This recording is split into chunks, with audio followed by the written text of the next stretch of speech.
Please be advised that the views and opinions of the host and guests do not reflect those of the station, the management, and its network. The information provided in this show does not and is not intended to constitute legal advice. Instead, all information and content in this show are for general informational purposes only. No viewer should act or refrain from acting on the basis of information provided in this show without first seeking legal advice from a proper counsel.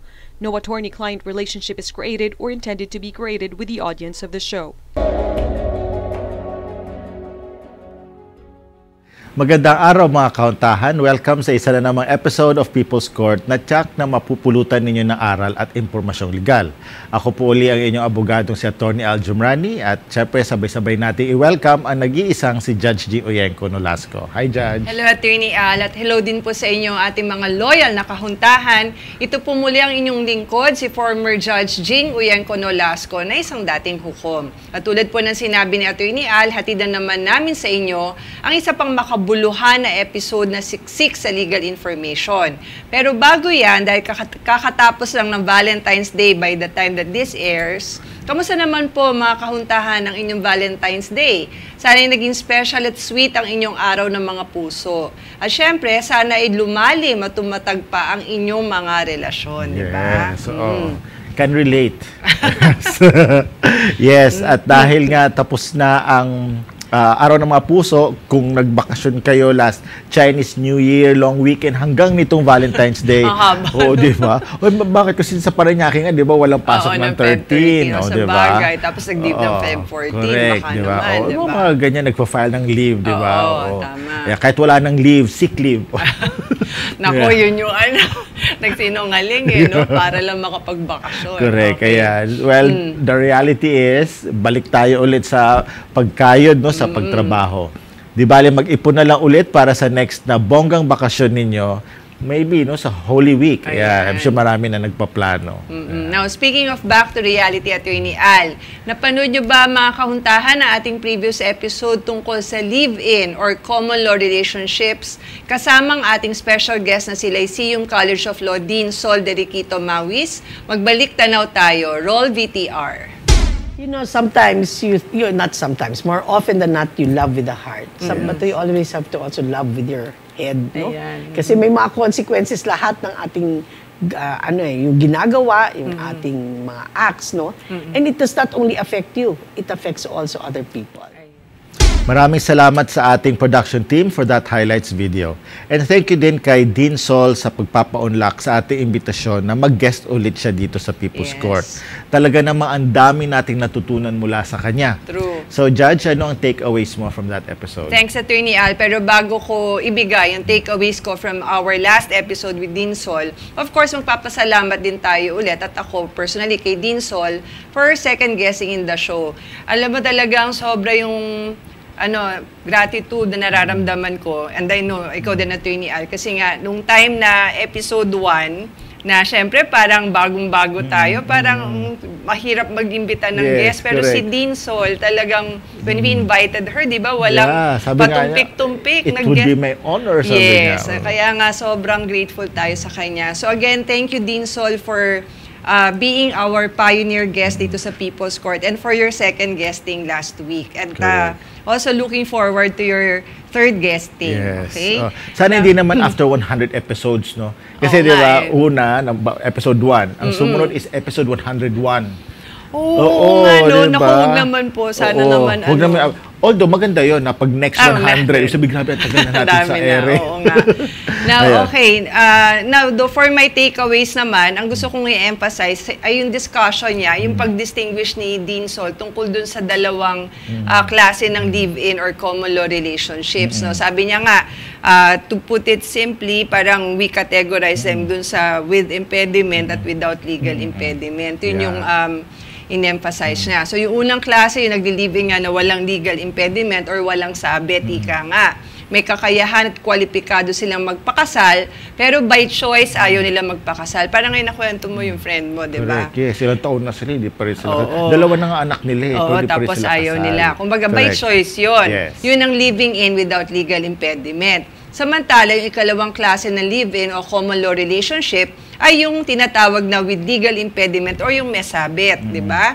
Ibig sabihin, nagsasama sila, pero di sila kwalipikadong magpakasal dahil nga may sabit ang isa o dalawa sa kanila. So, parang kahit gusto nila magpakasal, hindi pwede. So, kasi nga, kasal na sila sa iba. Kaya live-in sila by force of circumstances. Yun. Pero di ako naniniwala doon, napilitan lang kayo mag-live-in dahil hindi nyo pigilan ang mga kasi feelings nyo sa isa't isa. Kasi It's nga, always a choice. No? oo Cheating is nga. never accidental. It's always a choice. Hindi, like for example, yung mga di ba, naghiwalay, separated in Yan. fact. Hindi pa kasi nananalify ang Yan. kasal, pero Correct. na in love na sa iba. So nag-live-in sila. Correct. Yun, with legal impediment At saka pa kung rin mutual yun. decision naman Mutual nila. decision. Diba? Hindi naman napilitan lang na Correct. Kaya nga mga kauntahan, baka isa yan sa mga argument for divorce, maybe, no? Na parang to eliminate itong mga legal, common law relationships, common law marriages with legal impediment. Yun nga Kasi kung hindi ka na talaga, kung hindi na kayo okay, gusto niya sumama sa iba, divorce na lang. But anyway, we'll leave that for another for another discussion. topic. Yes. Pero dahil sinabi mo yan, Judge, yung dalawang uri ng live-in o common law marriages, ano nga ba? Bakit kailangan, ano bang rason? Bakit kailangan malaman ang distinction o pagkakaiba nila? Hindi ko rin alam. De, joke lang. Siyempre, importanteng malaman ang distinction ng pagkakaiba nila, mga kauntahan, dahil nga dun sa unang uri ng live-in o common law relationship, co-ownership ang kanilang property relation. So, ibig sabihin, pantay ang kanilang karapatan sa mga ari-arian at pera na naimpundar nila. Samantala, actual contribution naman ng property relation sa ikalawang uri. Ang kanilang karapatan sa mga ari-arian at pera ay base sa kanilang ambag. Kung walang ambag, walang alak, walang parte. Tsaka yung sabi ni Dinso last week, di ba?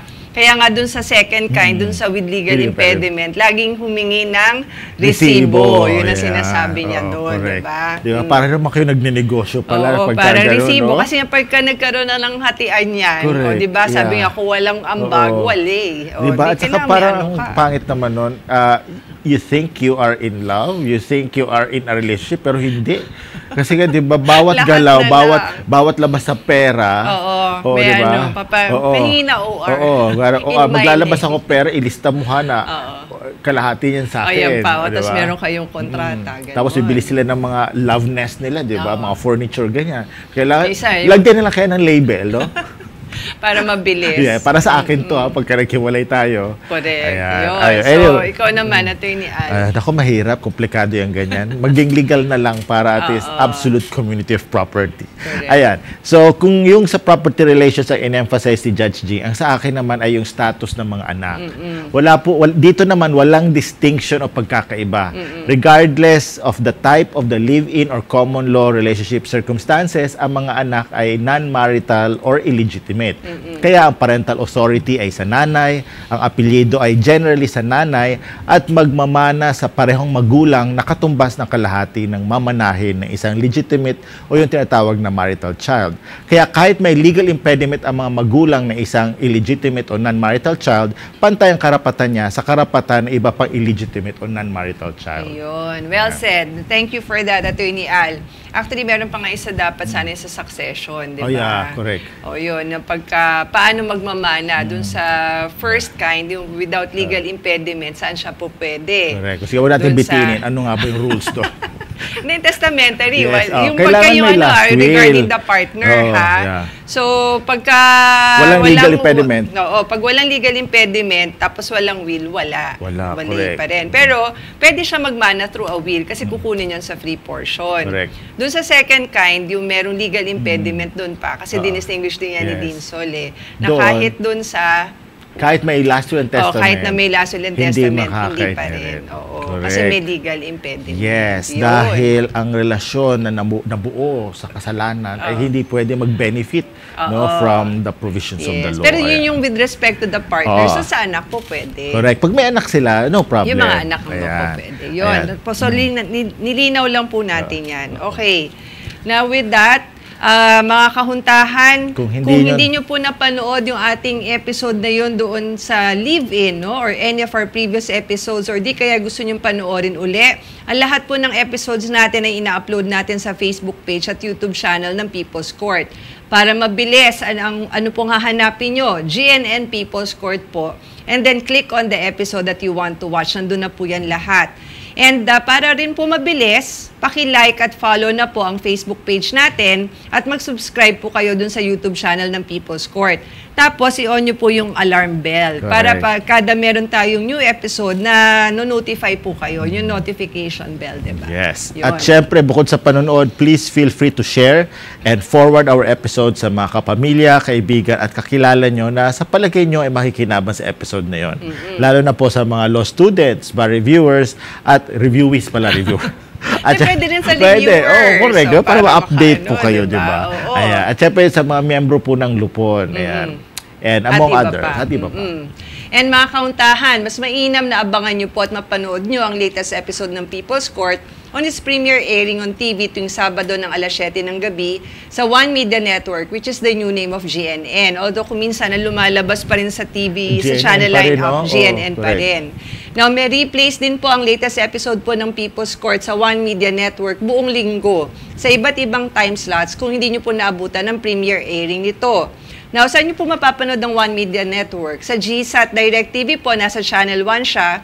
Sa Sky Cable Channel, usually sa 73. Pero depende sa hotel kung minsan nag-iiba-iba. Like yung sa lasa na napagsayan ko, Channel 40, Sky Cable yun, okay. ha?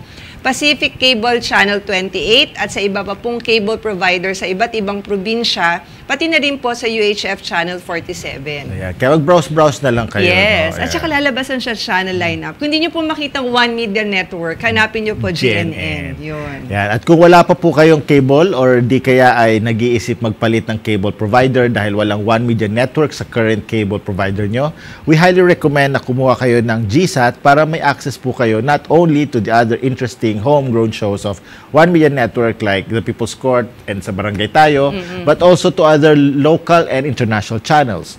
For information and installation, please visit www.gsat.asia o di kaya ay bisitahin nyo ang social media accounts ng GSAT katulad ng FB page na at GSAT Direct TV. And as we always say po, watch, learn, enjoy, and share to others as well. Para po mas marami pang matututo tungkol sa iba't ibang aspeto ng batas. Remember po mga kahuntahan, yung lagi namin paalala ni Attorney Al. Ready na Attorney Al? Ano? Yeah, sabay-sabay mga kahuntahan. Okay, 1, 2, 3. Okay. Knowledge is power and sharing is caring. Yan. Again, maraming salamat po uli mga kauntahan sa walang sawang panonood at suporta sa People's Court. Special thanks din sa mga nag-share na ating episodes and thanks in advance sa mga mag-share pa lang. Yun, tama. And with that, it's time na po for a special shout-out to some of our kahuntahan sa Attorney Al. Sino nga bang nasa listahan natin this week? Okay, Judge. Ang first special shoutout natin ay para sa ating kahuntahan na si Ma'am Lisa Monter. Alright. Yan, binati niya tayo ng Happy Valentine's po sa inyong lahat. Wow. Marami pong, Happy Valentine's Day po sa inyong lahat. Okay. Yan, maraming salamat po, Ma'am Lisa. Belated Happy Valentine's Day din po sa inyo. Love, love, love. Ayun. Ako, thank you po, Ma'am Lisa Monter, for your Valentine's Day message for us. Please continue to watch and support People's Court po. Now, for our second special shoutout, ito ay para sa kahuntahan nating hindi nakakaligtaang panoorin tayo sa TV at sa social media. Ito po ay si Ma'am Betchay Slay. Hello po, Ma'am Betchay, and again, keep on watching and supporting the show po, ha? Yan. Salamat uli sa ating mga kahuntahan na sina Ma'am Lisa Monter at si Ma'am Betchay Slay. Para po sa iba nating kahuntahan, please do not hesitate to message us or post your comment of support and appreciation kasi nakaka-inspire po talaga yun. Siyempre, aside from those kinds of messages, you may also send us your questions, comments, or recommendations regarding our episodes. Again, you may contact us directly via Messenger or by posting a comment on any episode of People's Court on our FB page and YouTube channel. And with that, Attorney Al, mag-personal shoutout naman tayo. Mauna ka na. Sino bang babatiin mo today? Okay, and thank you very much, Judge Jing. So, hindi na ako mag-Valentine's, belated Happy Valentine's. So, kasi nag-greet na tayo Oo, last time. Dalawang oo. beses pa nga eh. Yes. Ayan. So gusto ko batiin ng belated happy birthday last February 14. Talaga? Ang aking pamangkin na si Said Oliver Muhammad. Ayan. Ay, sorry, Escobar na pala siya. Ayan. Muhammad yung nanay niya. Escobar yung apelido. Ayan. Okay. Said Oliver Muhammad Escobar. Ayan. Ingat ka dyan sa US, Oli. Ayan. Napanood ko yung video niya na snow angel ba siya? Oh, yeah. Ayan. First snow niya sa US. Nice. Ayan. Gagawin ko rin yan, pero sa buhangin. Sa beach. Sige, ha? Ayoko Talaga. mainit yun. Sunugalikog ko nun. Ayan. Next judge, gusto ko batiin ng advance happy birthday on February 19 ang aking younger brother na si talaga? Don. Ayan, si Alistair. Ingat ka lagi dyan sa barko ha. Umalis na kasi siya. Pero actually, binanggit ko sa kanya yung ages sino ating guest. Sino ba yung guest natin natin? Si Attorney Iris? Yeah, Atty. Iris. Ayan. Sabi ko, baka gusto mo lumipat. Kasi naghanap sila ng electrician doon. Ayan, loyal siya. Ayan. Parang sa asawa niya, loyal din siya. Tama. Ayan. Dapat. Kaya ibahin niyo ang kapatid ko, no? Kahit na nasa barko yun, loyal yun. Sa pagkakaalam ko. Ayun. Lagot ka, baka magdudo ko yung sister-in-law mo si Rain. Hindi, syempre, di ba? I know naman kung ano siya, no, yung hindi mag-settle down. Yeah. But matagal na siyang nag-decide na mag-settle down. Yes. Again, tulad na sinabi, okay, na cheating is a choice. Yes. O hindi yung, dahil malungkot ako sa barko or what, hindi totoo yun. Anyway, alam ko malungkot ka dyan, no? Pero tandaan mo lang na para sa kinabukasan ng mga anak mo yan. Tama. Worth the sacrifice dahil lumalaki matalino at mabait ang mga pamangkin ko. In fact, they're competing against each other, no? Sa mga honors. Nice. Pero balance naman yung kanilang, naglalaro rin naman. Sa cellphone nga lang. Hindi sila naglalaro ng patintero. Anyway, iba na kasi generation ngayon. Yeah. So, see you in August, Don ha. Kaya, happy birthday ulit. I know, busy ka kasi nga workday niya. Now, last greeting, ayan, galing po sa amin ni Judge Jing, ay happy birthday, belated happy birthday no February 13 sa ating associate producer na si Faith Villanueva. Yes. Ayan. Happy birthday! Happy birthday! At salamat sa pa-birthday, pa-pizza. Yes. Ayan. Happy- Everyday yun ha, everyday. Happy Buong buwan. 13th birthday. 13th talaga. The 24 na po si Faith. Napakasipag at napakabait. Correct, Na happy yes. birthday, Faith. Happy birthday sa iyo, Faith. Ayan, Judge. Ako naman, ayun nga, happy birthday kay Faith and happy birthday din kay Bielka, yung dati naman nating kasama. Correct. Nakakatuwa kasi pareho sila ng birthday, parang requirement yata na Yeah. pagka-assistant producer, Lucerne Butch. Feb 13 dapat Correct. ang birthday, di ba? So happy birthday sa inyong dalawa and of course, belated happy birthday kay Oli at kay advance Don. happy birthday naman kay Don. Now ako naman, gusto kong batiin din ng advance happy birthday ang papa ko. Sa Wednesday, February 21, no? Diamond birthday niya kasi Wow. 75 na siya. So happy birthday pa, praying for more blessed and healthy years for you and I love you very much. Ang tawag niya sa akin, princess, my princess. So love your princess. Ayan. Yes. Diba? So, thank you to the king. King Nolasco. Hindi pala. Uyenko. Uyenko pala. To the Uyenko. patriarch of the Uyenkos. Ayan. So, happy birthday ulit sa iyo pa. 75, oh my God, saan umabot ako no, ng ganong nga age. eh. Ganyan. And more. Pwede na yun. Pwede na yun. Kota na. Ayan. Ayoko Kota. naman umabot. Huwag naman, Hindi, kota ayoko na naman agad. umabot ng 236. Sobra ka naman. Ano maaabot ng ganun? Okay. Okay. So again, belated happy birthday kay Papa and again, doon sa mga binati ko, belated and advance happy birthday. Yes. So it's time now to reveal our topic, Judge Jing. Tungkol ba saan ang pag-uusapan natin today? Oo nga, Attorney Al, ang ating episode ay tungkol sa isa sa mga suliranin ng ating mga manggagawa, lalo na ng ating mga overseas Filipino workers or OFWs. Dahil sa kagustuhan nila makahanap ng trabaho sa ibang bansa, nabibiktima sila ng mga tinatawag na illegal recruiters. Tama. Mga kauntahan ng ating pag-usapan ngayon ay illegal recruitment. Paano ba malalaman na illegal recruiter ang ina-applyan ninyo? Ano naman ang mga pwedeng aksyon laban sa mga illegal recruiters? Malalaman natin yan sa ating third segment kasama ang much-awaited natin na special guest na makikilala din ninyo mamaya. Tama. Pero syempre, mga kauntahan, kaabang-abang din sa second segment ang pagsagot natin sa dalawang piling tanong mula sa ating mga kahuntahan. Diba? Yung mga pinadala nyo po sa amin. Kaya dyan lang po kayo, mga kahuntahan. Magbabalik pa ang People's Court.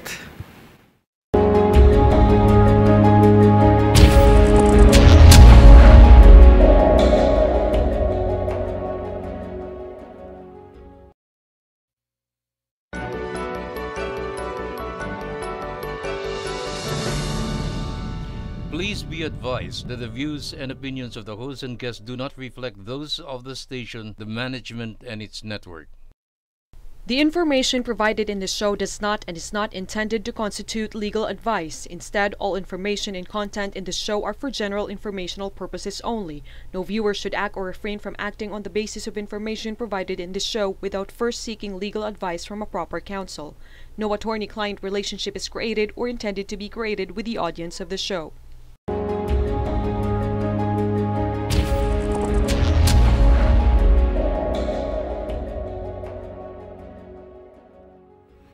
Welcome back to People's Court at welcome sa Legally Speaking segment natin. Ako po ulit si Atty. Al at kasama pa rin natin ang the one and only Judge G. Oyenko no last court. Na-pretty anong kulay niyan?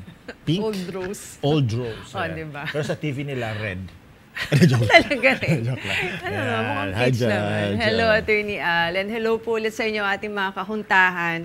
Narito na po tayo sa ating Legally Speaking segment kung saan may dalawa tayong tanong na sasagutin mula sa ating mga kahuntahan. At pagkatapos ay magbibigay tayo ng konting patikim tungkol sa ating topic today on illegal recruitment. That's right, Judge Jing. So, ready ka na ba sa unang tanong? Teka, bakit ako? Di ba ako na yung nauna last week? Dapat ikaw na ngayon na. Daya nito. Akala ko na makakalusot ako. Sige, ako na Hindi, nga. natatandaan ko. Ako yung Natatandaan mo nauna. talaga, Oo. yes. Okay, sige. Ako na. I'll take the first question. Ano at kanino gali ang unang tanong? Okay, very good. Kasi tapos ng birth month mo, kaya ikaw na, salitan na tayo. Ito na yung unang tanong, Atty. Al. Ito ay galing sa kahuntahan natin sa YouTube na itatago natin sa alias na Jomer. Ang tanong niya ay, magandang araw po sa inyo, attorneys. May tanong po ako, yung lupa kasi namin, habilin pa po ng mga magulang namin. Hindi pa po kasi nahati yon sa aming magkapatid, kaya tinaniman ko po ng falcata. Mga 11 years na po yung falcata ko. Sorry po, hindi ano yung falcata? Okay, sinerch ko yan. Ang falcata, ano siya, ginagamit siya, o sa nakita ko isang ginagamit siya for shoes. Okay. Yeah. Anong niya? Other Filipino? uses. Filipino siya na puno. Oo, pero yun na talaga yung word niya, falcata. Wala siyang Tagalog, Wala siya Tagalog. Okay. Pero actually, yung first na sinerch ko yan sa Google, pronunciation of falcata, it's falcata. Falcata. Pero siya nag-check ako na YouTube na Pinoy, di ba? Falcata. Falcata, okay. So ito pong falcata, last year, binenta ng kapatid ko yung share niya, pero hindi kasali yung tanim namin. Nagkataon po kasi nakapasok yung tanim namin sa kapatid ko, pero alam ng bumili ng lupa na hindi kasali yung tanim dahil hindi sa kanya yon. Ayun na nga po, pinutol ng nakabili yung mga falcata namin nang hindi nagpapaalam. Tapos 3 beses po niya yung ginawa at ayaw po niya magbayad. Ayun. So, Atty. Al, ano ang masasabi mo tungkol dyan sa problemang falcata? Una-una talaga, na-hurt ako para sa falcata. Oo nga Pero ito lang, meron ako na-search na video na pinuputol yung falcata. Kasi talaga, ang laki pala niya. Pero hindi siya ganun kalapad nung yung girth. Pero lumalaki talaga siya. Ayun. Tapos parang isang dahon nun, parang dahon na ipil-ipil. Okay. Ayun. Alam mo yung electric saw matawag doon? Awang-awa ako doon. Sabi ko, my God, ganito yung eksena sa Avatar. Di ba? Yung pinuputol yung puno doon. Ayun. So anyway, kaya thank you, Judge, and thank you, Sir Jomar, for your question. Pero sinerch ko, hindi naman pala siya endangered. Okay. Kasi kung endangered yun, talaga we should not be, dapat pag may mga falcata yan, kailangan nire-register. Protect, yes, tama. Pero anyway, so hindi po siya endangered, so okay lang. Anyway, nakakalungkot pa rin ang nangyari sa puno ng falcata. Imagine, 11 years ninyong pinalaki at inalagaan tapos puputulin lang ng iba. So ang tanong nyo ay ano ang karapatan ninyo at obligasyon ng pumutol? Well, unang sa lahat, kailangan natin pag-usapan to, no? Yung property kasi ay co-owned ninyong magkakapatid. Wala pang partition o physical na hatian na nangyari doon sa lupa. Kaya ang pwede lang ibenta ng kapatid nyo ay yung undivided share niya. At ang nakabili ay magiging co-owner lang din ng common property niyo. Hindi doon sa specific portion. Walang karapatan kasi na magbenta ng specific portion ng property yung kapatid nyo unless may partition o physical na hatian ng lupa o unless may malinaw na consent ng ibang co-owners dun sa particular portion na ibinenta. Okay, so let's assume na co-owner pa rin yung buyer. So anyway, doon naman sa puno ng falcata, unfortunately, that is kay Jomer, no? Kasi hiwalay yun doon sa lupa. Hiwalay dahil una-una pinahintulutan o binigyan siya ng pahintulot na magtanim doon. So pwede po kayong humingi ng danyos o kabayaran doon sa pumutol ng puno. Isa pa, ito kailangan natin i-stress to, may kaukulang regulasyon ang DNR sa pagputol ng puno kahit sa private property pa yan.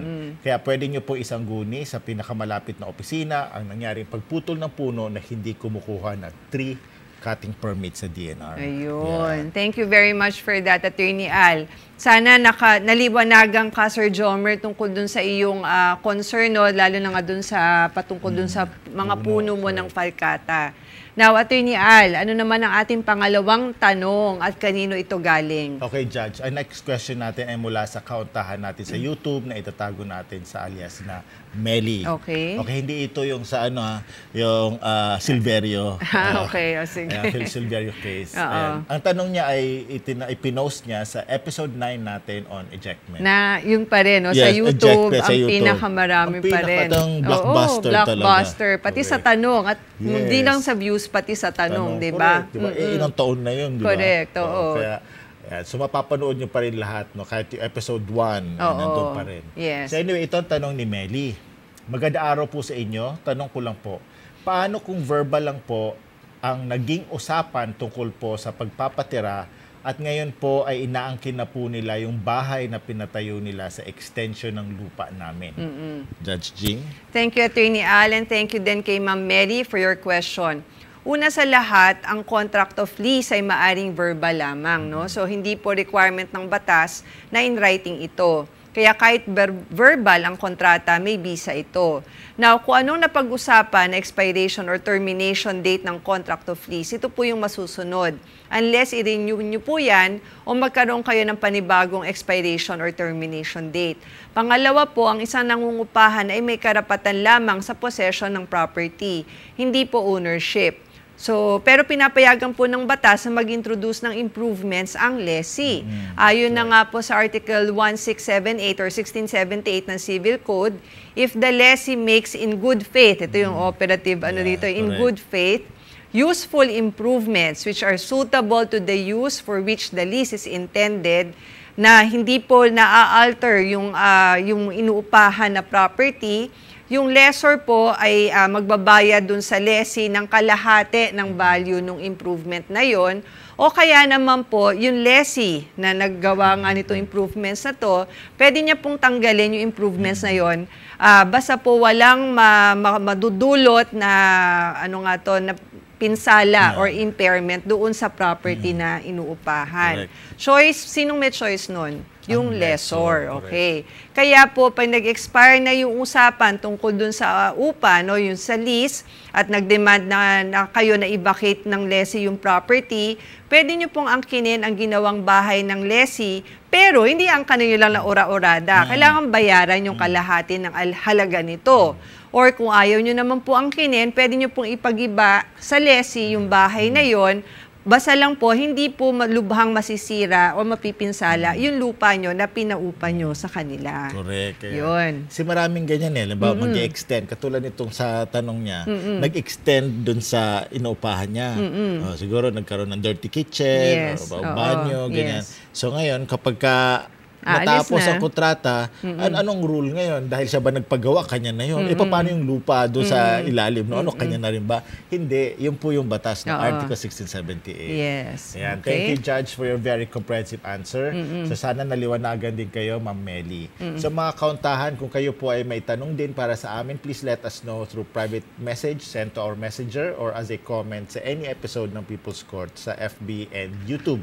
Pati sa TikTok, pwede rin po kayo mag-DM sa amin. Tama po. Pero mga kauntahan, paalala lang po uli ha, na kapag may aktwal na kaso na kayo or nagbabadyang maging kaso, pinakamainam po, pumunta na po kayo agad sa isang abogado, whether private man yan or public, para sigurado maprotektahan ang inyong mga karapatan at mabigyan kayo ng tamang assistance tulad po ng pagpapadala ng demand letter, paggawa ng mga legal papers, pagrepresenta sa inyo sa korte at iba pa. Tapos idagdag ko lang din, Attorney Alno. So, kasi kadalasan kadalasang naano sa atin, wala raw silang malapitan na abogado. Yun nga, bukod po dun sa ating Public Attorney's Office, pwede rin po tayo lumapit dun po sa Integrated Bar of the Philippines or IBP. May mga local chapters po yan. So hanapin nyo po kung saan po yung pinakamalapit na local chapter para po dun po kayo lumapit for free legal aid. Ito pa po, ang ating po mga law schools across the country, na meron na rin po sila ng mga law clinics. So yung mga law clinics po na yan, ay po pwede rin po sa inyo magbigay ng legal aid po para matulungan po kayo. And that's aside from meron din po tayo kasi mga ilang grupo ng mga abogado na nagre-render din po ng free legal aid or assistance. So ano lang po, wag po natin isipin agad na kasi wala akong pambayad sa abogado, ganun na po. Maghahanap lang po at meron naman pong tutulong din po sa inyo. Correct. Tsaka nakakapag YouTube, Facebook nga kayo eh. So i-search nyo na rin sa internet yan. Yes, may mga Facebook pages rin. Ang ating IBP, yung National NCLA, National Center for Legal Aid. Yes. Meron na po silang Facebook page, pwede kayo mag-message doon at any time. And then ang local government units, meron na rin silang mga legal officers, like city legal officer, provincial municipal legal officer, yan. Nagbibigay po sila. Nagbibigay rin sila ng free legal services. Yun, okay. And finally, paalala lang din po mga kauntahan na on the part of our People's Court, tanging legal information lang po ang pwede namin ibigay at itulong sa inyo. Hindi po legal advice, legal assistance, at financial assistance. At wala rin pong nabubuong attorney-client relationship sa pagitan namin mga hosts ng People's Court at ng mga kauntahan nating nagtatanong sa amin. Yun. And with that, pwede na tayong magbigay ng overview tungkol sa topic natin today, tungkol sa illegal recruitment. Now, mga kauntahan, isang seryosong problema po talagang illegal recruitment. Actually, nung bata pa ako, isa sa mga commercials na natatandaan ko, yung mama na nakakulong, tapos sumisigaw siya na ibalik mo ko sa Pilipinas.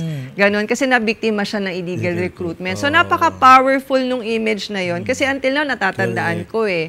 So, nun pa lang, bata pa lang tayo, kumbaga, it's a concern already. Hanggang ngayon, concern pa rin po yan. Kahit na ang dami na ngang mga parang public awareness or public service announcements na ginagawa ng POEA at ngayon ng Department of Migrant Workers. Pero still, nandun pa rin yan, no?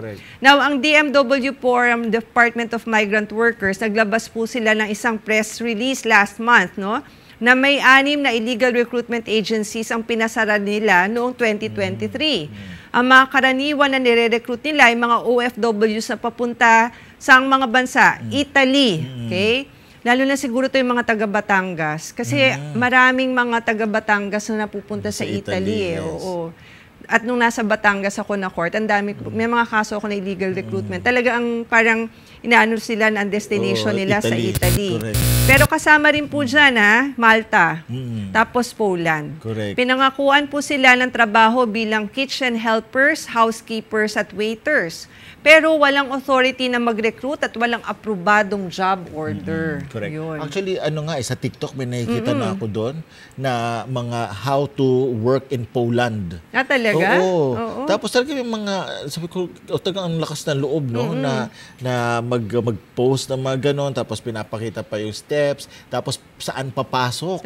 Like, dito muna sa ganitong bansa, bago ipapasok sa Poland, susunduin na sila doon. Oo, tapos ang dami rin napaka-blatant nga. Grabe. Ayun. Kaya ngayon, ang illegal recruitment, hindi lang yung traditional, kundi illegal recruitment. Tama. Electronic illegal recruitment. Oo nga, no? Ayan. So, bakit nga ba dapat mag-ingat sa illegal recruiter? Yung kayo na example, yung commercial na nakulong. Hindi yung illegal recruiter, kundi yung OFW nakulong sa ibang bansa. Diba? Kasi wala siyang walang work permit. Yes, diba? Simple answer, no? Itong mga illegal recruiters, they only have one objective. Yan ay una, to deceive or makapanloko. Pangalawa, maka-extract or extort ng money sa inyo. At saka iwan kayo, no? Leave job seekers with empty promises. Tama. Manluloko sila para makakuha ng pera para sa wala. Kaya itataya nyo ba ang inyong pera, oras at pangarap sa kanila? Oo nga. Lalo na, di ba, yung mga ibang nangangarap pumunta ng ibang bansa para makapagtrabaho doon, para mabigyan ng magandang buhay yung kanilang pamilya rito, nagsasangla ng lupa, ng bahay, yung mga kalabaw, yung mga ganun, properties nila, para ma-meet yung malaking hinihingi sa kanila, tapos sa wala lang mapupunta, di ba? Now, mga kahuntahan, pinaparusahan po ng Republic Act 8042 as amended po ng RA 10022 or ang Migrant Workers Act ang illegal recruitment. As defined po under Section 6, illegal recruitment po shall mean any act po of canvassing, marami po ito, canvassing, enlisting, contracting, transporting, utilizing, hiring, procuring workers, and includes referring, kasama yung pag naghahanap ka lang, nag-refer, contact services, promising or advertising for employment abroad, whether for profit or not.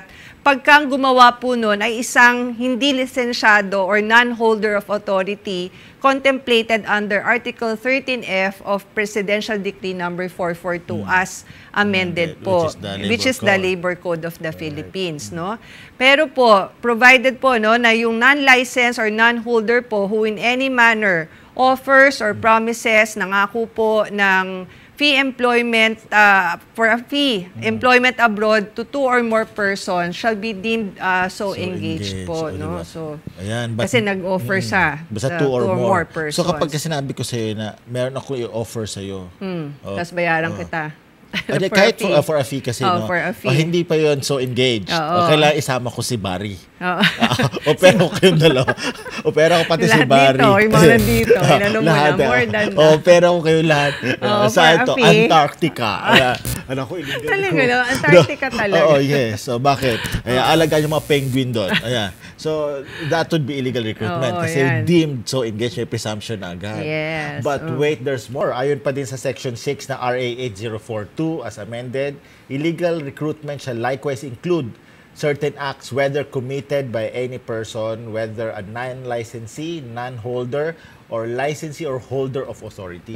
Ibig sabihin nito, illegal recruitment ay hindi lamang sa mga walang lisensya o authority na mag-recruit, kundi kahit ang may lisensya o authority ay maaaring managot for illegal recruitment kung ginawa nila ang mga acts na nakapailalim sa Article 6 na RA 8042 o RA 10022. Yun. Oo. Kung ano-ano yung mga yun, magandang kasama na natin ang ating special guest para i-discuss pa ito further. Plus, ano nga ba yung mga penalties no pagka nagkaroon ng illegal recruitment. So, Attorney Al, please do the honor of introducing our special guest for today. Yes, Judge. Mga kauntahan, we are truly honored to have with us today a legal luminary. Our special guest is an assistant professor at the University of the Philippines and is also a human rights lawyer and advocate with the Free Legal Assistance Group or FLAG. He has taught a variety of subjects over the course of his academic career at naging bar examiner siya not just once, twice, but 3 times. Diba? No? Grabe. Grabe talaga. Tayo nga, di pa tayo nakakaisa. Correct. Yeah. Si Sir nakatatlo na. So he currently heads the UP Law Clinical Legal Education Program and the Civil and Political Rights Clinic. He has degrees in psychology and law from the University of the Philippines as well as a master's in law from Columbia Law School, the USA. Oh, diba? Talagang in-emphasize pa the kasi USA. baka kasi Colombia in South America. Letter O po yung Colombia doon. Ito po Columbia. Diba? Dagdag ko lang, Attorney Al, kaya special yung ating special guest talaga. Kasi nga, naging professor ko siya. Kaya excited ako. Kaya nakaka-tense din. Na sa special proceeding sa UP Law. Kung hindi ako nagkakamali, kami yata ang first class na hinawakan na ating special guest sa law matas school. grade mo doon? Okay na. Hindi naman ako yung sobrang, ako mga average. Sa gitna naman. Hindi rin ako yung sobrang taas. So, kumbaga na dito naman kami ni husband ko sa gitna. Yun naman yun, ang mahalaga. At saka after that, naging supervising lawyer din namin siya sa Office of Legal Aid or OLA ng UP Law. At ngayon, siya na ang director doon, di ba? Kaya naalala ko pa nga dati na kapag papirma kami sa kanya ng pleadings, ng mga drafts namin sa office na sa Quezon City. And then minsan, pinuntahan namin siya sa Quezon City Court kasi may hearing siya doon. Tapos yung mga tanda ko yun, tamo, ilang years ago na yun, tanda ko yun. Kasi yung mga lawyers na iba doon, parang sabi sa kanya, nag-ano ka pala? Nagtuturo ka pala sa UP. Sabi niya, yes. Sabi ni Sir. Di ba, tantawa siya na habang pumipirma siya. So, eto pa. napaka-busy ni Sir, pero he also finds time for non-legal work matters, no, na mas importante actually. At ito natuwa ko kasi kanina ko lang ito nalaman. Kasi kaka-appoint lang ni Sir bilang National Director ng Lingkod ng Panginoon na Charismatics Group. O diba? Parang hindi lang sa legal side, pati sa spiritual side. Naka-attend na ako ng recollection niya dati online. Ang galing-galing niya. So parang sa lahat ng bagay, di ba, ang galing. So without further ado, mga kahuntahan, eto na po, we're really excited and honored to have as our special guest for today. We welcome to the People's Court stage the one and the only Professor Theodore Te. Yes. Hello po, sir. Hi, Judging. Hi, bro. Hello po. Nako, sir. Maraming salamat po. Finally, nakilang ano tayo. Good to be here. Yes. Finally nga, sabi nga ni Judging, medyo matagal na ito.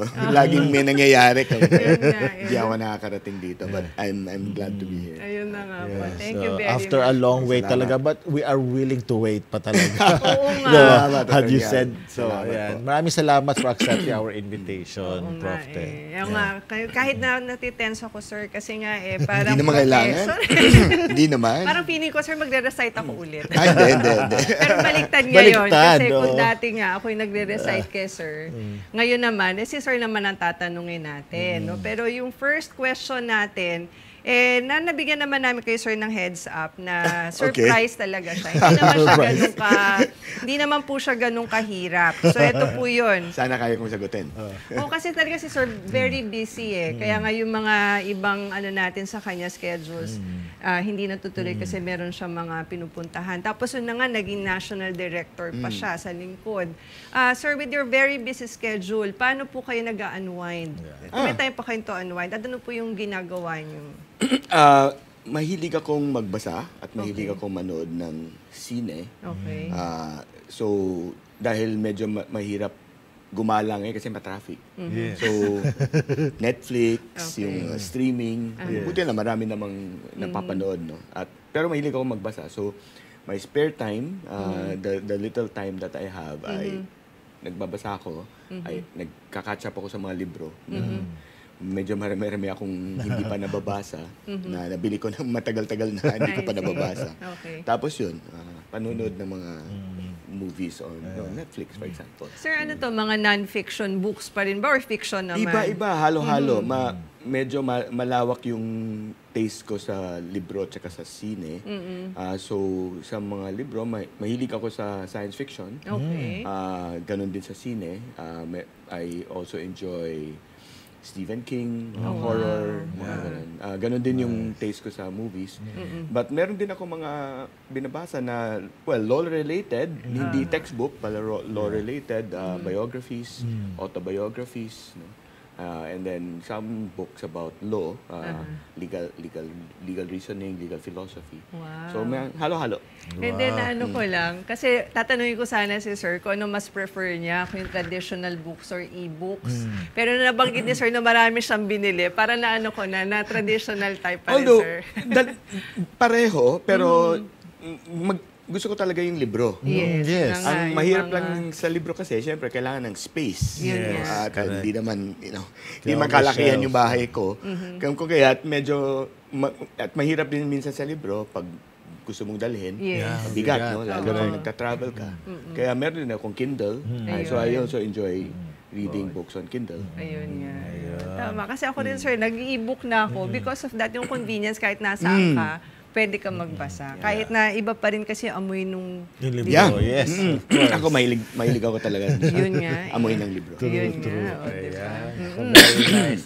Ayan. Well, actually, siguro, attorney or prof, nung bata ka pa talaga, mahilig ka na magbasa, no? Kaya talaga, old habits die hard talaga, no?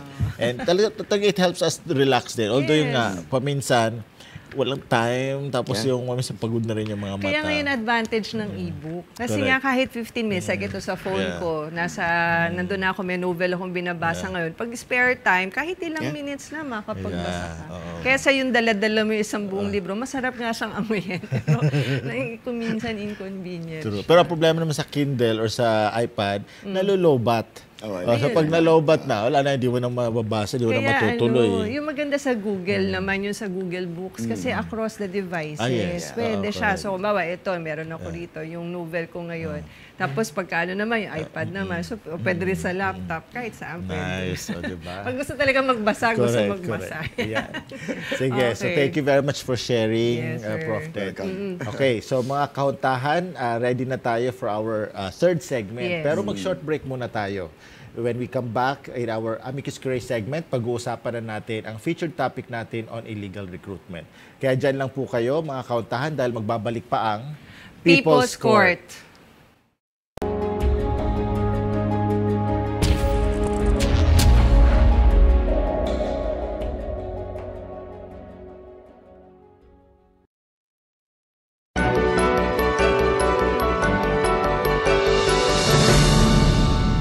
Please be advised that the views and opinions of the host and guests do not reflect those of the station, the management, and its network. The information provided in this show does not and is not intended to constitute legal advice. Instead, all information and content in this show are for general informational purposes only. No viewer should act or refrain from acting on the basis of information provided in this show without first seeking legal advice from a proper counsel. No attorney-client relationship is created or intended to be created with the audience of the show.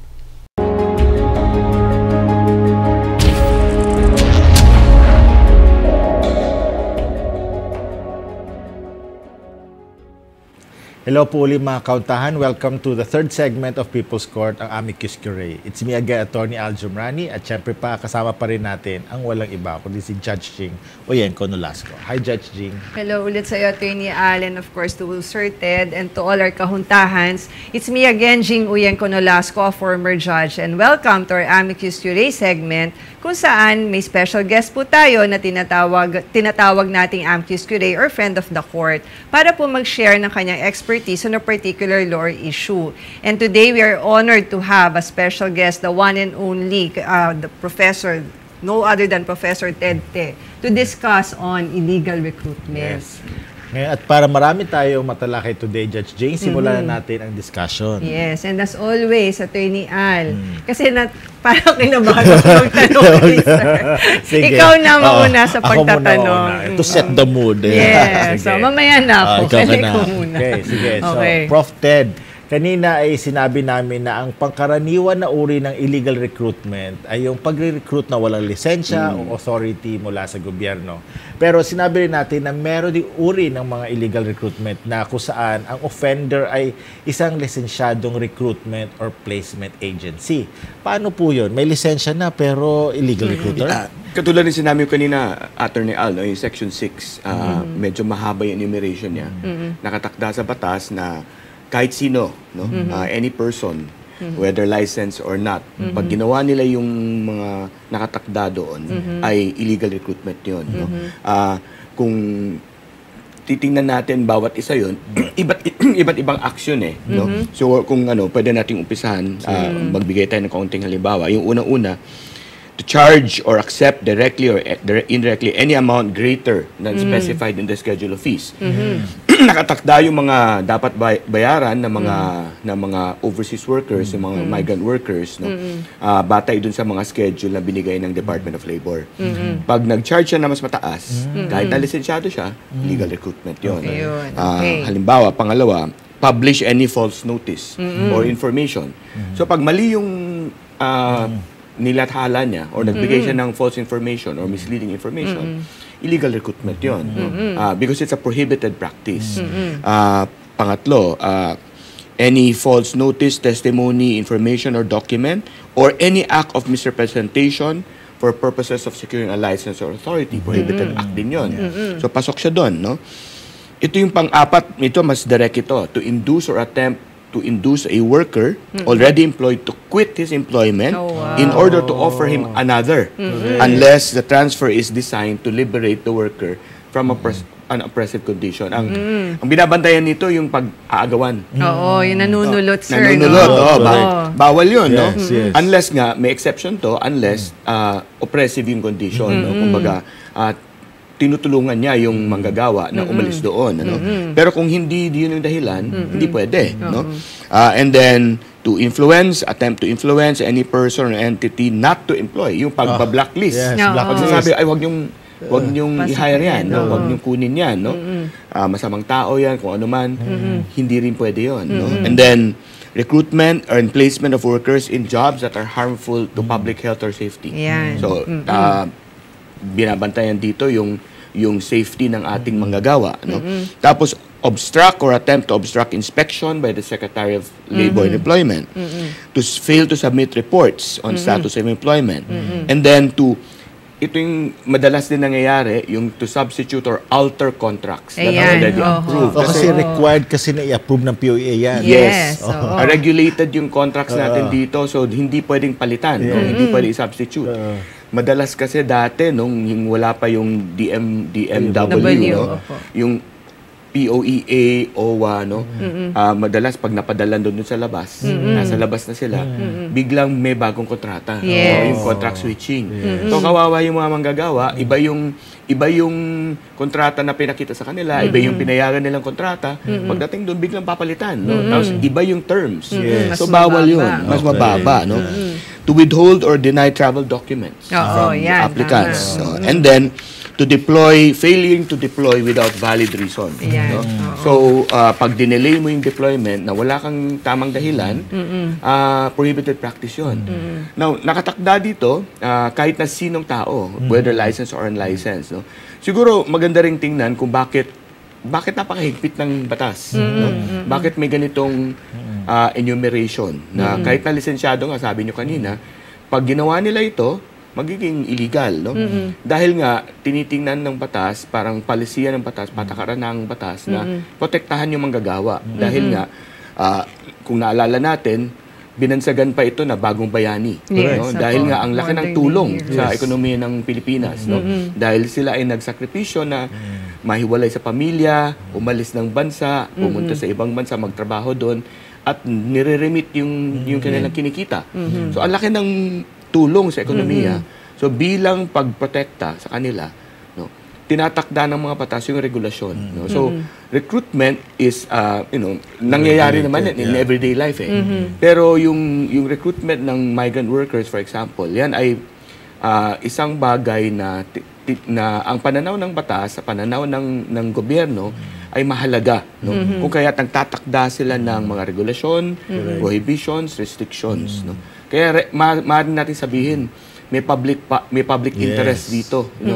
Yung kontrata ng manggagawa, yung policies on recruitment, yung pag-deploy, lahat yan may public interest involved.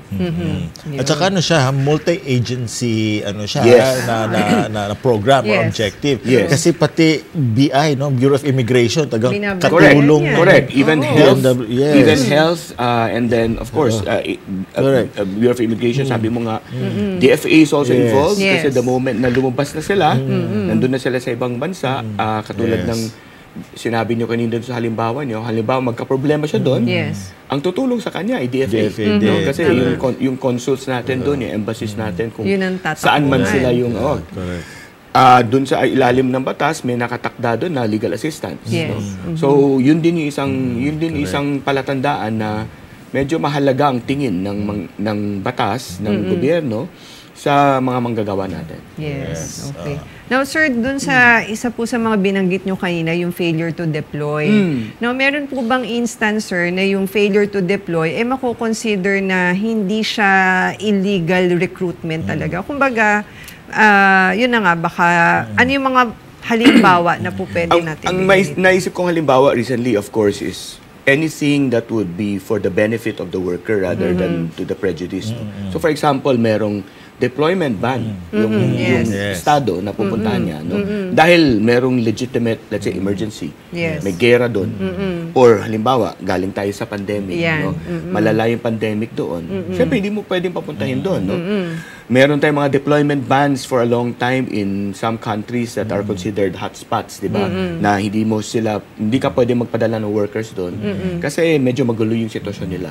So halimbawa, merong mag-hire, no? Tapos i-delay muna nila kasi sandali, tingnan muna natin yung estado ng o kondisyon ng gobyerno doon, yung kalagayan doon. Maaring hindi magiging violation yun. Yes. Dahil may sapat na dahilan. No?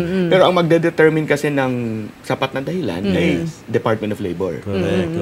Kasi remember, may mga nabalita nga sa TV no, na ang daming mga nag-apply na, naghihintay lang na ma-deploy dito sa mga staff houses. Di ko nababanggitin ko sana. Dito sa Metro Manila, na malapit doon sa opisina nung, alam mo na, dito sa, yan, basta yun. Meron mga staff houses doon, nandun yung mga FW na galing pang probinsya. Pero dahil nga, nangutang na, hindi rin sila makabalik. So, naghihintay lang sila. So, ilang buwan na silang nandun. Hindi pa rin nailalabas. Ang isang binabantayan din dyan, pinapangalagaan dyan, is yung kasiguruhan ng job offer. Correct. Kung kaya yung delay, kinoconsider yan na violation. Kasi hindi ka pwede mag-recruit nang walang kasiguruhan doon sa kabila. So, syempre, kasi sabi niyo nga kanina, ang pinag-ipunan yan, life savings yan, karamihan. Nung nag-umpisa itong policy ng recruitment, ng migrant workers, ng OFW policy, marami mga kwento dyan na yung mga galing pa sa probinsya, yung mga hirap talaga na sinangla yung kalabaw, sinangla yung lupa. Totoo yan para lang makabawi, in the hope na makabawi kasi mag-OFW ngayon yung isang kamag-anak nila. So, talagang malaki yung mawawala sa manggagawa kapag na-comply naman niya lahat ng requisitos, tapos hindi naman siya i-deploy, di ba? So, ano gagawin na dito? Di ba? Kaya yan, speaking of, itong mga gastos. Yan. So, Prof. Ted, may mga expenses para talaga makapagtrabaho abroad, no? Unless may sponsor ka, no? Pero kahit may sponsor ka, paminsan, first sweldo mo, dun binabawas yun. Tapos minsan, laki pa ng kaltas, no? No placement, whatever daw, pero may kaltas din. Pero generally, meron po talagang ganun nga, no, na mga expenses for placement and training. Ano ang mga allowable fees at ano naman ang ipinagbabawal na recruitment expenses? Usually dyan, again, yung mga sinasabi no placement fees, no? Pero usually may bonds na required, no? Tapos registrations, yun yung mga expenses that are regulated, no? Ang pinagbabawal dito, yung halimbawa, let's say may advance or may loan, kumolekta ka na mas mataas dun sa loan o in advance. Basically, pinagkakakitaan mo yung manggagawa. So, bawal yon. Tapos, alam ko, bawal din sa ilalim ng batas na kumuha ng sa sweldo ng manggagawa nang hindi pa niya natatanggap yung sweldo niya. No? So, yun yung mga prohibited, no, disallowed expenses. But again, yung expenses kasi natin dito and any fees, no, are subject of regulation by the DOLE, no. Ang DOLE ang magde-determine at ngayon DMW, no, ang magde-determine kung ano yung mga pwedeng singilin, no. Ang alam ko dito, standardized naman lahat ng kontrata, no. Ang mga, for example, yung mga health and physical, usually accredited yung mga clinics. Kasi again, dati nung nag-uumpisa yan, masama man sabihin, pero meron talaga tayong mga kababayan noon na talagang medyo masama yung ugali, no? Nagka-take advantage talaga, no? Yung mga tinatawag natin fly-by-night na magbibigay ng physical tapos hindi pala kinikilala yung clinic na yon. So talagang gagastos yung manggagawa. Sayang yung pera niya pagdating doon sasabihin ng at that time, POEA, OWA, no, ngayon DMW, ay hindi namin kinikilala yung clinic na yan. Or worse, blacklisted yung clinic na yan. No? So, yung mga ganon. So, regulated lahat ng fees. No?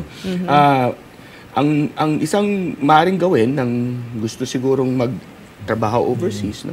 Una, kumonsulta doon sa mga government agencies that are in charge, no, of, as you said earlier, multi-agency ito. No? So, DMW definitely, DOLE definitely, no, on fees and contracts that need to be done, no? Para official, huwag sigurong maniwala sa kung sino-sino. Kasi alam naman natin, pag recruiter ka, kung ano-ano yung papangako mo, di ba? Para lang makuha mo siya, di ba? So, meron tayong mga ahensya ng gobyerno na yun ang trabaho nila, no? na pangangalagaan yung kapakanan ng ating mga migrant workers. So, again, nakatakda yung fees, lahat ng pwedeng singilin, nandyan lahat. Lahat ng kontrata, standardized yan. No? So, siguro yun yung unang-unang dapat nila gawin. Tingnan muna nila ano yung allowed, no? At ano yung hindi allowed. Doon sila magdesisyon. Now, eto sir, kasi nga, ang mas naging mahirap tayo ngayon, mas naging mahirap sa ating mga kababayan ngayon is the fact na meron na ngayon online recruitment na tinatawag.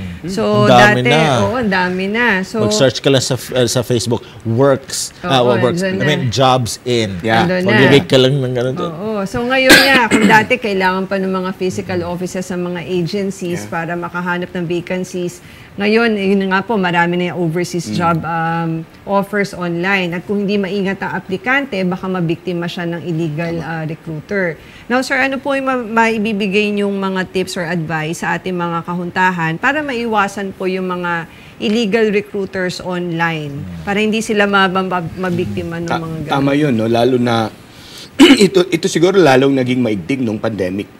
Dahil wala tayong magawa kundi online lahat tayo, ano? And dahil doon, at again, masama sabihin talaga, pero meron talagang iba na talaga nag-take advantage, no? Hindi lang ito sa recruitment, lahat ng scam na pwedeng isipin, no? Nandyan, no? So siguro yung unang-unang advice is, well, in a sense, no? Use common sense, no? Ang sa akin kasi, pag yung offer ay too good to be true, sometimes it's too good to be true. Totoo yan. So pag masyadong, alam mo, pag nakita mo na yung offer at masyadong maganda, no? Siguro pag-isipan natin, totoo kaya ito, no? At yun yung una siguro. Huwag muna agad-agad maniwala, no? Totoo kaya ito. Pangalawa, i-verify, no?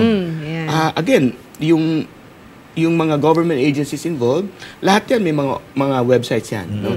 Yung websites yan, lahat ng impormasyon nandyan.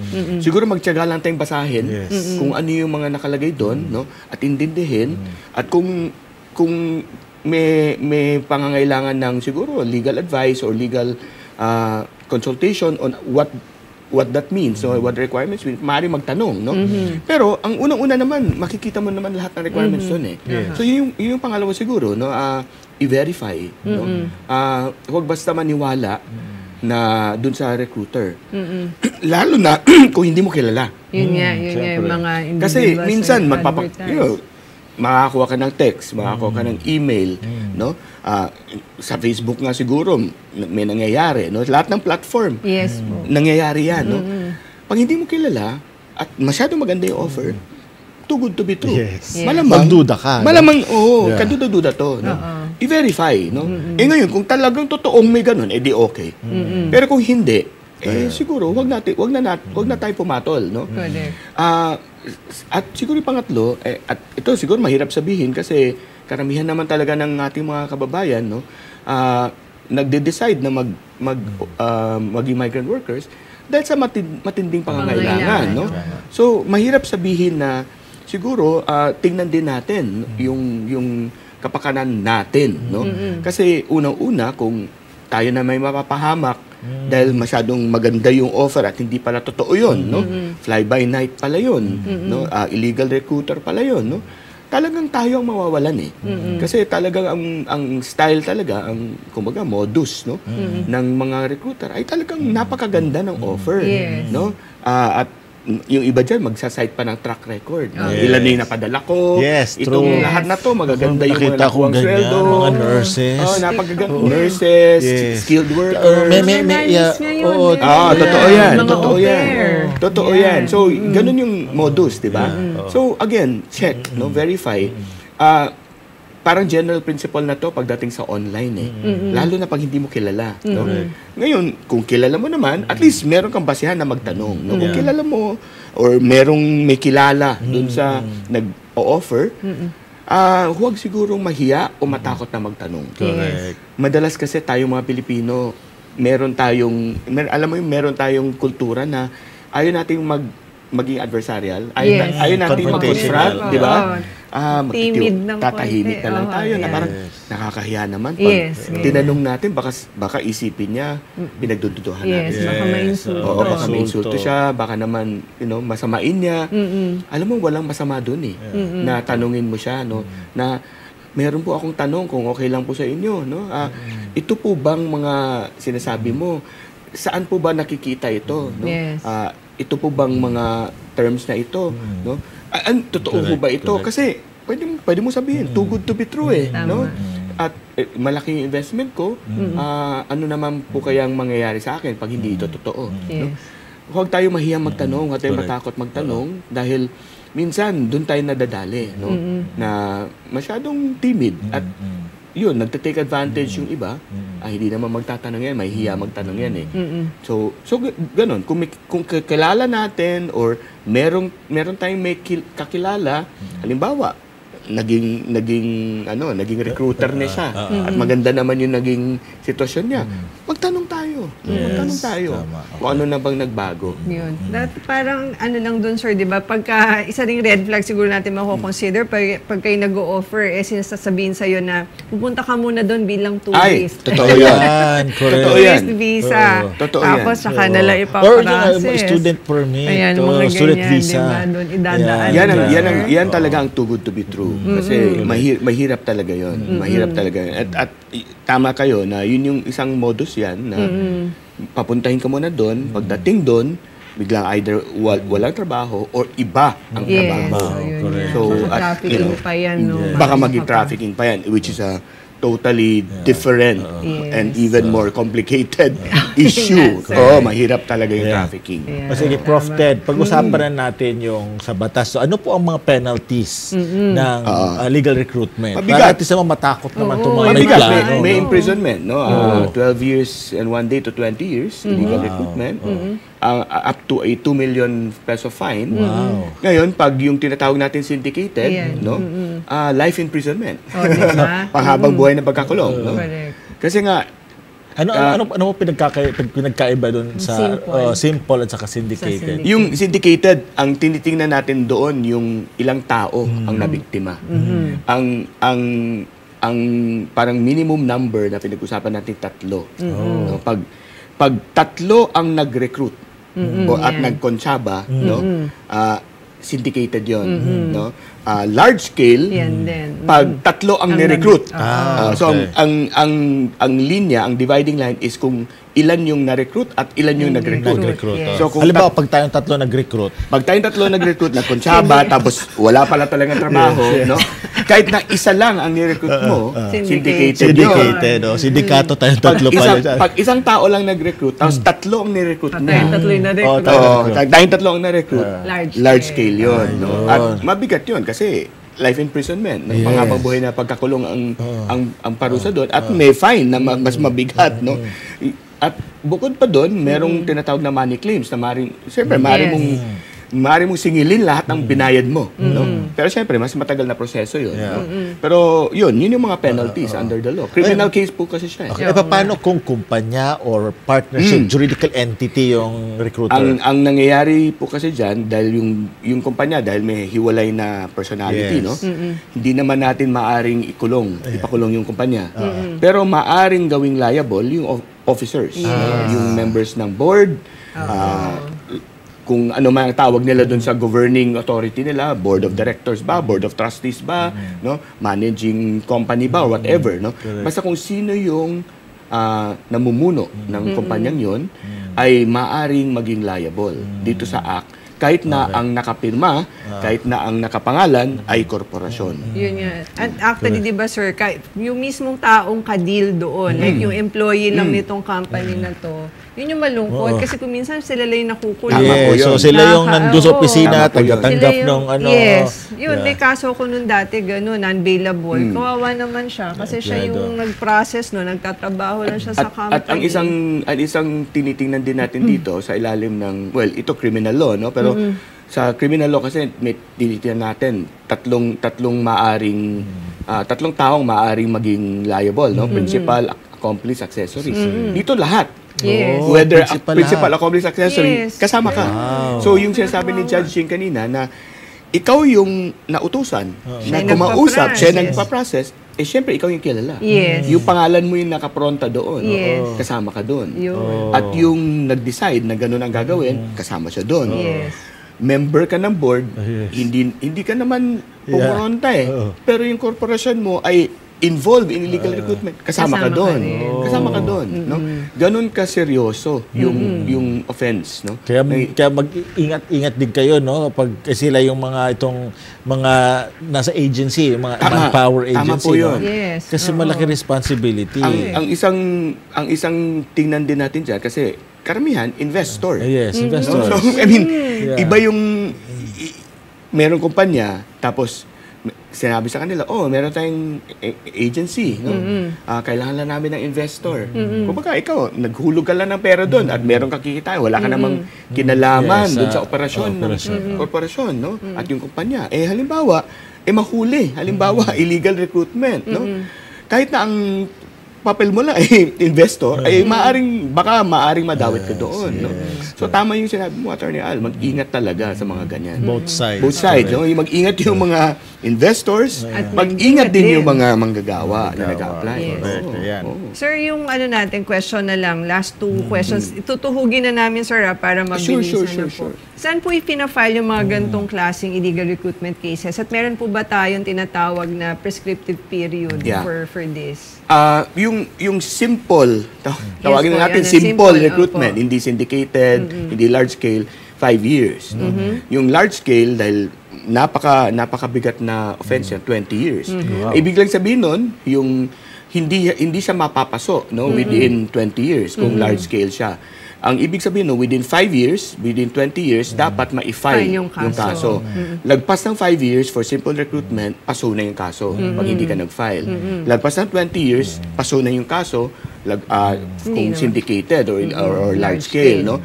At kung saan fina-file, kasi criminal case ito, at yung penalty ay mabigat, 12 years and 1 day to 20 years, sa RTC, sa Regional Trial Court. Meron lang konting pagkakaiba dito, kahit na criminal case siya. No? Dahil nga, ang madalas pag criminal case, ang tinatawag natin, venue is jurisdictional. Kung saan nangyari yung elemento, doon ipa-file. Pero ang pagkakaiba dito, merong dagdag na parang condition, no? Yung venue part dito.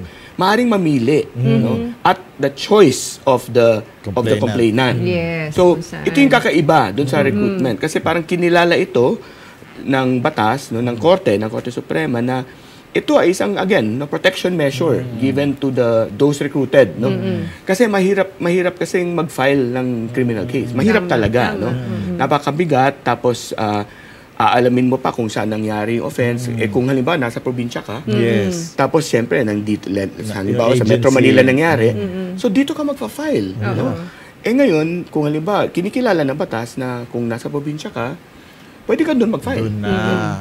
Kumbaga, ang mahihirapan ay yung agency na nag-recruit. Which is, tama lang naman. Di ba? Kasi kung baliktad, kung susundin natin yung general principle sa criminal law, ang mahihirapan doon yung manggagawa Kasi kailangan pa niya pumunta sa Metro Manila kasi para dito yung agency para dito mag-file. At dito siya mananatili hanggang hindi natatapos yung kaso. Mag-witness siya dito. Dahil doon sa stipulation na yun, sa batas, maaring dun siya sa probinsya niya. Maaring dun siya umuwi. Yung agency ang pumunta doon. Nung bagong abogado ako, may mga ganong cases ako na hinawakan na talagang nagbabiyahe ako na kasi yung kliyente namin ay dun siya nag-file. No? Na-recruit siya, dun siya nag-file. So, pati ako bumabiyahe kasi kinuha kaming abogado niya. Pati ako nagbabiyahe. Pero kasabay ko minsan yung taga-agency na abogado. Sabay kami sa flight. No? Sabi ko, alam ko kung saan ka pupunta. Magkita tayo sa court. Ayun, nako. Dami natin natutunan today from this very fruitful and exciting discussion about the law. Dito lang yan sa People's Court with, of course, big thanks to Professor Ted. Yes, I fully agree, Attorney Al. Maraming salamat, Attorney Al, judging. Okay, thank you po talaga, sir. At nagkaroon ako ng idea for our next topic na sana pwede pa rin si sir. Yung sabi niya kanina, mas mahirap yan, yung trafficking. Oo, masalimot yan. Napakasalimot. Kasi may international component. Yes. Kasi ano yan transnational Correct, lumilipat ng borders yan. Medyo mahirap. Kaya nga laging ini-explain ng immigration ng BI na ito pagiging stricto namin kapag lumalabas kayo ng bansa dahil yan doon sa ating commitment din at saka dahil sa batas natin under anti-trafficking laws. Kaya maganda yan para maintindihan rin ng kauntahan natin yung hassle na dinadaanan nila pagdadaanan pag bumabiyahe abroad. So before we end, sir, meron ba kayong last message or last na paalala sa ating mga kahuntahan para po makaiwas sila sa illegal recruitment? Siguro yun, ulitin ko lang po, no? Alam kong siguro nagiging last resort natin na mag-apply para magtrabaho sa labas, no? Kasi sino ba naman ang may gustong mawalay sa pamilya, no? At magtrabaho sa ibang bansa, no? Pero sana maging bukas din ang mata natin na meron talagang panganib na dahil sa mga ibang tao, ahensya, korporasyon na baka iba yung motibo, no? So, ang una talaga doon is again, maging bukas ang mata. Pangalawa, gamitin natin yung ating common sense, no?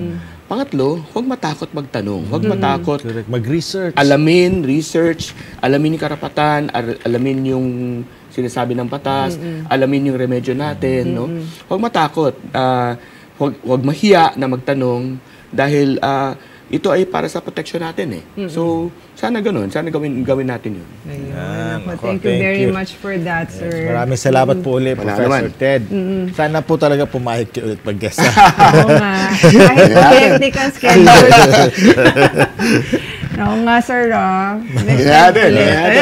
Okay, so ano feeling, Judge Jing? Na ikaw na nagtatanong kay dati mong professor. Siyempre, hindi, okay naman si sir kasi mabait naman siya kahit nagre-recite kami dati. Talaga ba? Sobrang hindi kami natin. Hindi ka ba pinatayo ng matagal? Sila nga yung unang klase. Oo, tama, diba? So, Sila yung yung unang klase niya. So, okay naman si sir. Maayos naman ang aming And thank you, sir. At yun na nga po, kahit busy-busy kayo na paunlakan niyo po kami at talagang very happy po kami to have you here. Wala anuman. It was my pleasure. Thank you. So, mga kahuntahan, hanggang dyan na lang po tayo ngayon. No? Unfortunately, we run out of time po. And maraming salamat po ulit sa pagsama niyo po sa amin today. Ako po muli si former Judge Jing Uyenko Nolasco. At ako naman po si Attorney Al Jumrani. Thank you po. Until next time, mga kauntahan. Samahan niyo po kami uli sa next episode natin dito sa show natin na For the People, By the People, Of the People. This is the People's Court.